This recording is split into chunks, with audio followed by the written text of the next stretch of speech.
What's going on, guys? Welcome back to the channel. In this video here, we're doing a stock analysis on Disney. Now, Dan Loeb has been an outspoken individual, and he's reached out to Disney in this article before we jump into the analysis. And he's reached out saying 5 key things on how to, improve cash flow, to generate cash flow for Disney. And the last 2 of his points here, I kind of support a lot. Spinning off Sports Network, ESPN, I think it should just definitely be its own thing. I'm surprised it is not, considering where it lands in the whole Disney umbrella, as well as refreshing the company's board members who have experience in technology, advertising, and consumer engagement.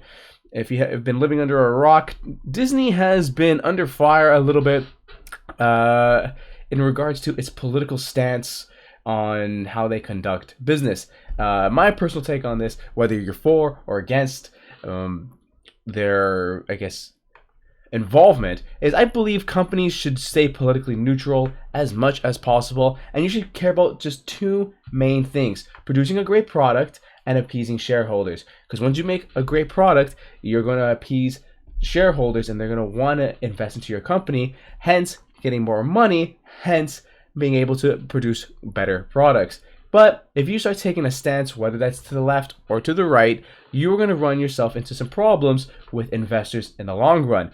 So I think Dan Loeb is correct in saying, yes, you should definitely refresh the board directors with people that are more experienced in different realms, that are more fluent in, what did he write here? Technology, advertising, and consumer engagement. These are the things that are going to drive people to your platform. Platforms like Disney Plus that are apparently doing much better than Netflix. So let's load up Disney in the stock research tool and let's figure out what this company is all about through the numbers, folks. So loading up Disney, we have a 3-month chart here, just to chart out what's going on. And we've been on a little bit of a decline. We hit a 52-week low of 90.23 and a 52-week high of 187. So that was pretty much mid-July, and now we've been just climbing, hitting a high now of 124.26 today at the time of recording this video. So let's go through the numbers and figure out what Disney's all about. Through our company metrics here, we're going to take a look at the 5-year averages of this company and figure out what they've been doing currently compared to what they've been doing prior. So PE ratios have been incredibly high in the trailing 12 months and our 5-year average. Our EPS has been down in the last little while from our 5-year PE, 5-year EPS average being 4.07. Currently, it is at 1.73. Our ROE is down, our profit margin is down, and currently our revenue is at $81 billion, with net income being at $3.14 billion, free cash flow at $1.21 billion, and our average free cash flow being 5.2. Okay. ROIC is lower than our 5-year average, with a mediocre Almond Z-score and a Piotrowski score of 7. Piotrowski score of 7 is not too bad, folks. We want to see this number between 7 and 9. We have that, no problem. Just a quick glance. So we've been down a little bit in these categories here, but not as down as what we're seeing here in the financial evaluation section, which we'll load up right away. And we're grading this company a 2 out of 10. Now, what does that 2 out of 10 score mean? Is that from the balance sheets, the income statements, as well as the cash flow statements. Based off my metrics here, we are grading this a 2 out of 10 because they're doing a lot of things wrong and a couple of things right. The 2 things that they're doing right is that they've been growing their revenue over the last 5 years, phenomenal, and that their EPS has been growing over the last 5 years. Great. However, a lot of red on this board here, and we don't like to see that, folks. We have a high PE ratio average that we expressed. We want to see this underneath 22.5, and we don't have that just yet. Current ratio is sitting below 1.5. We want to see this 1.5 or higher. Now, 1.02 is not the worst. It means that they just have enough assets on hand to cover their liabilities, so it's pretty evened out. But we want that additional margin of safety in case there's any kind of hardships ahead. We have enough assets to cover those liabilities, plus some wiggle room just in case. Our ROE is sitting at 11.77, and that is not great. We want to see this above 15% ideally, as well as our debt to equity sitting at 58.46%. This is not great. We want to see this number beneath 50%. And what this means is, and debt to equity means, how are they leveraging their capital? Are they leveraging it through equity within the business, or are they leveraging equity or their capital through taking on debt. Beneath 50% would indicate to us that they're using equity to build the business, not taking on debt. So because it's over, that means 58% of it is through debt, and we don't want to see that. As well as we are being diluted in shares. They're adding more shares to the share count, which is not great if you are an investor holding on to this long term, because that means you are sharing the profits with other shareholders, and we don't want that. Sharing is not caring. Listen, folks, we want to be able to own more of this business, and if they keep issuing out more shares, it's harder for us to get a larger slice of the pie if they keep cutting more slices. So 0.44% is not the worst. It's less than a percentage, but they're still issuing shares nonetheless. But our net income is down, our free cash flow is down, as well as our return on invested capital is sitting beneath 10%. It's not the worst. 9.63 is not a bad number, but it's not where we want it. So they're not going to get any points from me over there. So I understand where Dan Loeb is coming from. Dan Loeb is saying, look, let's make some let's cut some costs. Let's get some things straightened out. That way we can generate more free cash flow. Because listen, that is the bloodline of the business. And considering that Disney's free cash flow has pretty much disappeared over the last 5 years, it is not healthy to see. Let's go to the annual basis and see what's going on with this free cash flow. Take a look at this, guys. From 2016, look, 8.44 billion, 8.72, 9.83 billion, 2019, 1.73 billion, and then it just went decimated. However, they might have a chance to win big with this Disney Plus, as well as they keep getting momentum over Netflix. They may be able to turn the ship around. However, their political stance on a lot of different things may hurt them in the long run. And I know for one, at least for my principles, and I've expressed this wholeheartedly in the beginning of this video, companies should try to stay as politically neutral as possible. I want money back in my pocket. That's all I care about. If I'm investing money into a company, money should be the #1 focus. And how do you do that? Is by making a great product that many people love and people believe in the business, and the free cash flow of the business is strong, therefore attracting more investors, and the cycle rinses and repeats. But you put a wrench in that by not focusing your business based off of those principles. You're going to run into some problems, and I feel like Disney, it might be running down that course. However, the stock price disagrees. The stock price disagrees with what I'm saying, because look, we were at a low of $91 here and back in July, and I'll just point out that chart here, and now we've been climbing up because of this recent news of them overtaking Netflix. But what does that mean, folks? What does that mean? What should we be paying for Disney today? Well, let's go into a price analysis section here of my software, and what we'll do is we'll price out Disney for the next 10 years based off the numerics that they've given us and figure out what this company is actually worth today. Is this growth in the share price actually make sense, or is it inflated and just hype driven?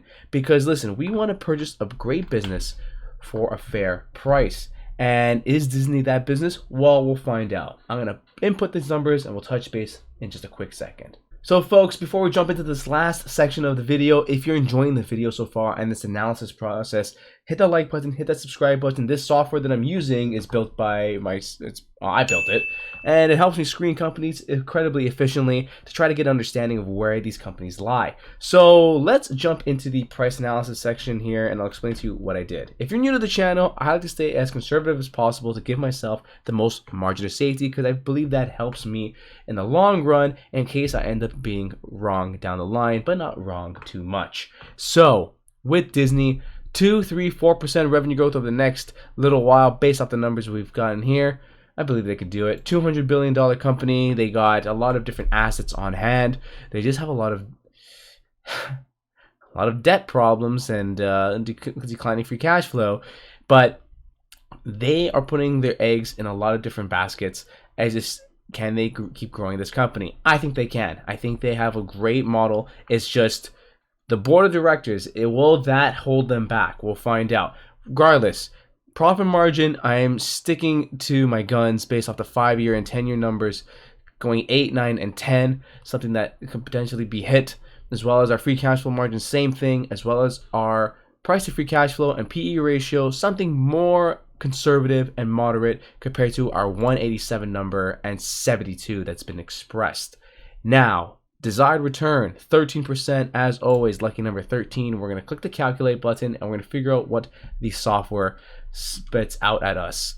And guys, it is not healthy. Take a look at that. 124.26. Average calculation comes out to be $40.57 for this company here. And I don't doubt it. Look at what we got here, folks. Assuming 2%, 3%, and 4% revenue growth, a high side 53, a low side 28, and in the middle 40.19. $40.19. That is not good at all. But does it make sense? Yeah, it's 2 out of 10 on the board here. Our profit margins, and if you go by our 1-year profit margin, 2.96%. That is horrendous. Horrendous. So what do I gotta see from Disney before I even think about investing into this company? Well, the stock price has to come down quite a bit. It's got to come down quite a bit. They got to change up the board of directors, change up what their they have to change up the board of directors in terms of how they conduct themselves from a PR perspective. Because here's the thing, folks, everybody knows Disney. They have a huge market share on pretty much anything animated, from Pixar to the Marvel movies to Star Wars. They are a cash cow. They are a cash cow, and they know how to make money. However, they're gonna scare off investors based off of the things that they say outside of the money making realm. Listen, yes, it's the mom and pops bringing their kids to watch the movies that are gonna drive your revenue numbers. However, it's the people investing into the business. It's the shareholders that, if you're not in the best interest of the shareholders and making decisions for them, why would they want to invest into your business? And it's things like that would potentially worry me.